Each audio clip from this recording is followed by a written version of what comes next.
तापमान वाढण्याचे बरेचसे कारण आहेत, ज्याला आपण ग्लोबल वॉर्मिंग म्हणतो, की ओव्हरऑल जगाचंच टेम्परेचर मोठ्या प्रमाणात वाढलेलं आहे. म्हणजे आपण जर इंडस्ट्रियलायझेशन जे पकडतो, की 1970 नंतर खऱ्या अर्थाने भारतामध्ये यांत्रिकीकरणाला सुरुवात झाली आणि त्यानंतर जवळपास 1.1 डिग्री सेल्सिअस सरासरी तापमान वाढलेलं आहे. त्यासाठी बरेचसे भौगोलिक कारणं असताना सुद्धा नेचरप्रती किंवा निसर्गाप्रती माणसाची असंवेदनशीलता आणि निसर्गाचा होणारा प्रकोप हा सुद्धा एक मोठ्या प्रमाणात त्याला रिस्पॉन्सिबल आहे या उष्णतामान वाढण्यासाठी. मोठ्या प्रमाणात झालेली वृक्षतोड, सोबतच मोठ्या प्रमाणात झालेलं काँक्रिटीकरण. त्यासाठी मग घरचे रस्ते असो किंवा सिमेंटचे घरं असो, हे सुद्धा तेवढेच या काँक्रिटीकरणामुळे वाढलेल्या टेम्परेचरसाठी रिस्पॉन्सिबल आहे. वृक्षतोडीसोबतच आपण जे बघतो, की पृथ्वीचं एकंदरीतच तापमान वाढतंय आणि त्याचं सगळ्यात महत्त्वाचं कारण म्हणजे आपण सुद्धा एक नागरिक म्हणून आपण जेव्हा एखाद्या घरात राहतो आणि घराच्या आजूबाजूचा भाग जिथनं पाण्याचा निचरा जमिनीमध्ये होतो, तो सुद्धा आपण पूर्णतः गट्टूनी किंवा टाईल्सनी झाकून टाकलेला आहे आणि त्यामुळे जमिनीला पाण्यामध्ये मुरायला सुद्धा आपण जागा देत नाही आणि त्यामुळे भूजलाची पातळी सुद्धा कमी होत चालली आहे. सोबतच मोठ्या प्रमाणात होणारा पाण्याचा उपसा हा सुद्धा पृथ्वीच्या एकंदरीत तापमान वाढीसाठी कारणीभूत ठरतो.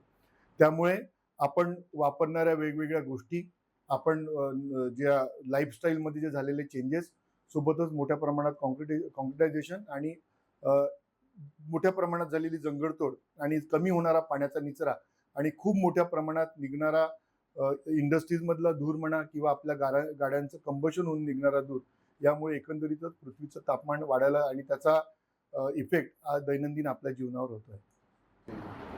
सगळ्यात महत्त्वाचं म्हणजे आपण आपला थर्मोस्टॅट कमी केला पाहिजे. कारण झाडे लावा, पाणी वाचवा, पाण्याची बचत करा, जमिनीचा भाग जितका जास्त मोकळा ठेवता येईल तेवढा मोकळा ठेवा. जिथे-जिथे शक्य आहे तिथे झाडे लावा. हे सांगताना आपण स्वतःचा जो थर्मोस्टॅट आहे, म्हणजे आपण ज्या टेम्परेचरवर स्वतःला कम्फर्टेबल समजू तो आपल्याला वाढवावा लागेल.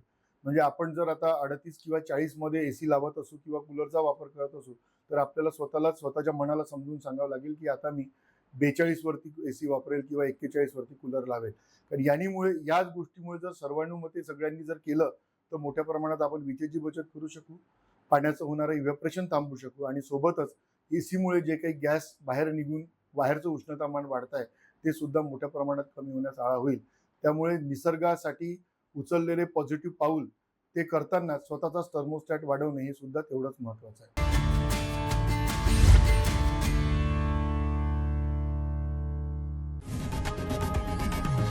लोकशाही मराठी ऐका, पहा, जागरूक रहा.